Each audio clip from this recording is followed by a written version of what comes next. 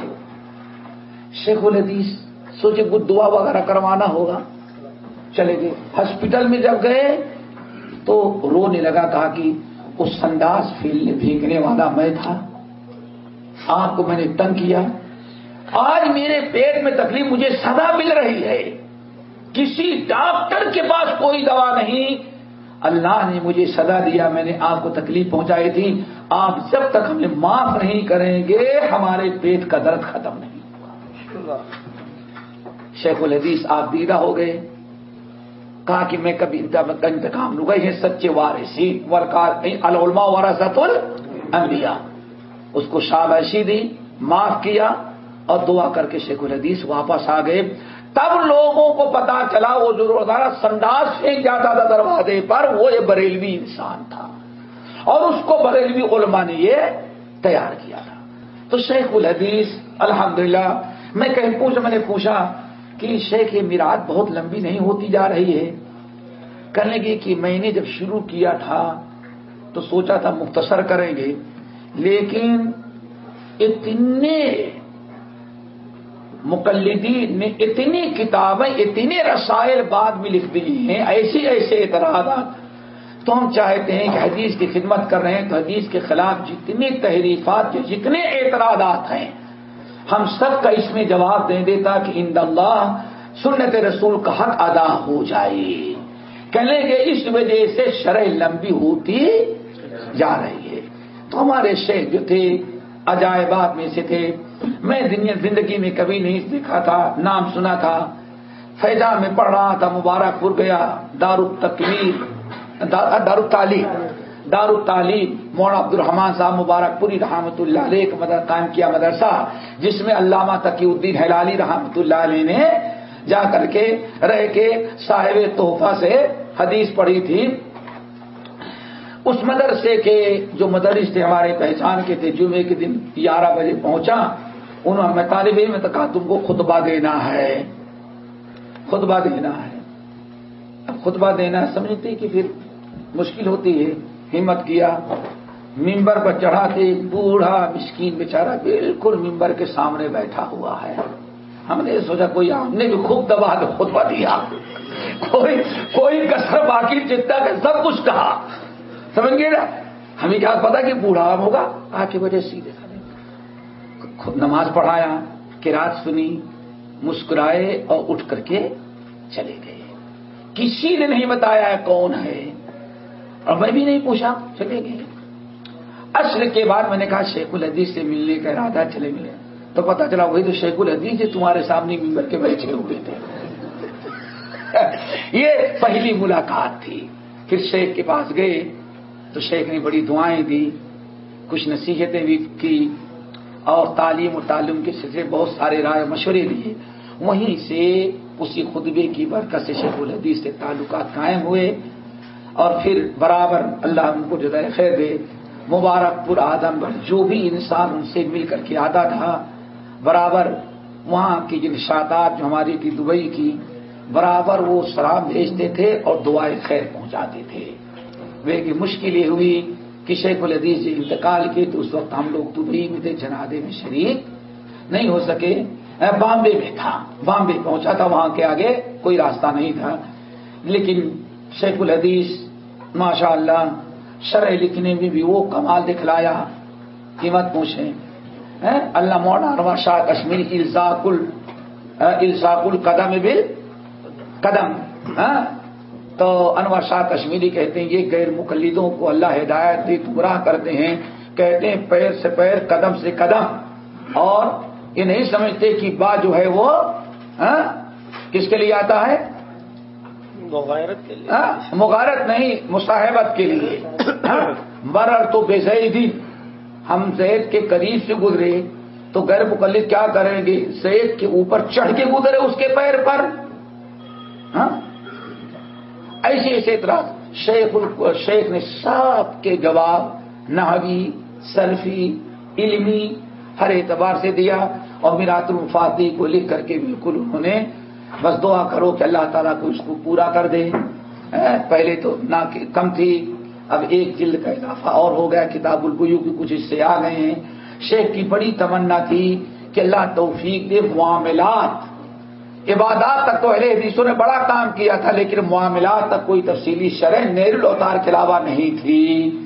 ان کی تمنا تھی معاملات یعنی کتاب النکاح، کتاب البیوع کو خوب تفصیل کے ساتھ لکھیں، لیکن مکمل نہ ہو سکی. اللہ تعالیٰ ان کی اس نیکی قبول فرمائے. انشاءاللہ کسی اور موقع پر ان کے بڑے کارنامے ہیں. اور بلکہ جماعت اہل حدیث کی دوبارہ جو نشست ثانیہ ہوئی اس میں ان کا بھی ہاں تھا، کیونکہ یہی سب کے مربی تھے. مولانا عبدالوہاب آروی جامع سلفیہ بنارس کی جب سنگ بنیاد مسجد کی رکھی جا رہی تھی، امام سبیل آئے ہوئے تھے. مولانا عبدالوہاب آروی رحمۃ اللہ علیہ اگلی صف میں ہم تھے، کمروں کے اندر ایسے کلاس روم میں نماز دروازہ کھول دے نماز ہوتی. اگلی صف میں میں تھا، شیخ الحدیث تھے، بیچ میں میں تھا، اور ہمارے لیفٹ سائڈ ہمارے استاد مولانا عبدالسلام صاحب مدنی تھے جو ڈومریا گنج میں ابھی ہیں. اور اب مولانا عبدالوہاب آروی بیچارے مغرب کی نماز پڑھے، تھکے جیسے لیٹ گئے.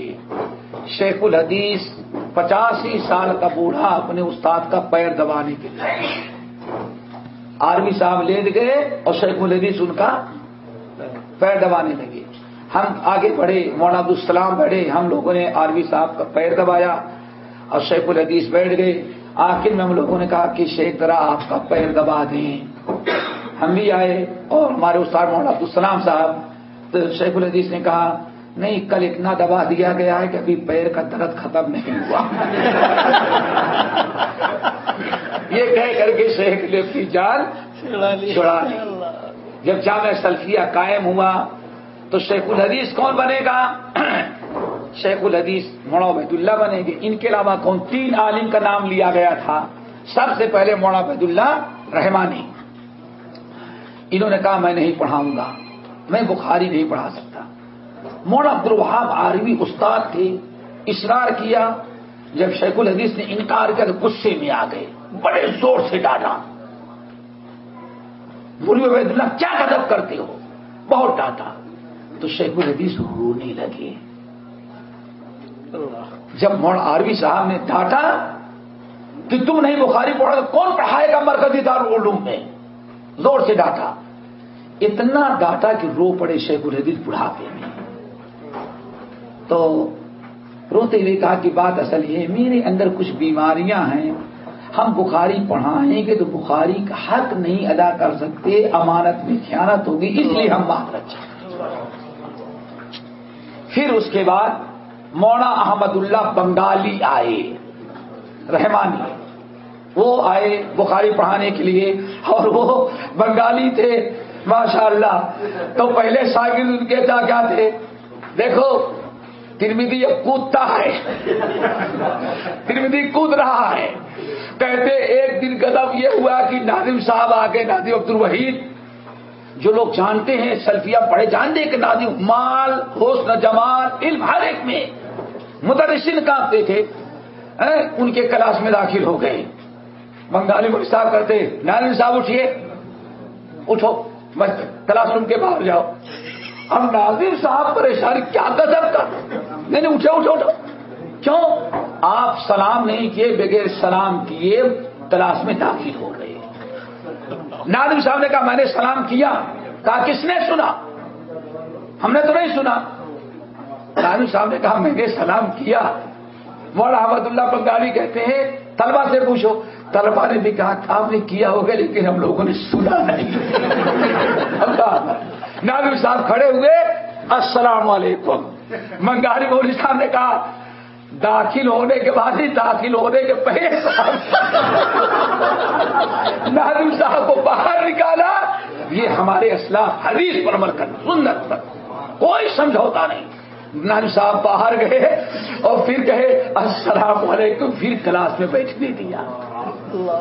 یہ ابھی چند سالوں تک، ابھی صدی بھی نہیں گزری، لیکن گنوا دی ہم نے جو اسلاف سے میراث پائی تھی. سریا سے رمی پر آسمان نے ہم کو دے مارا.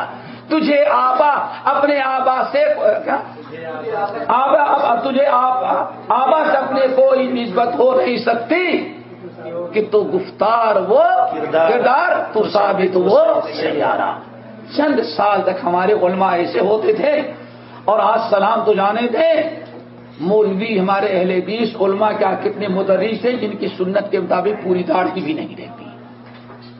چلو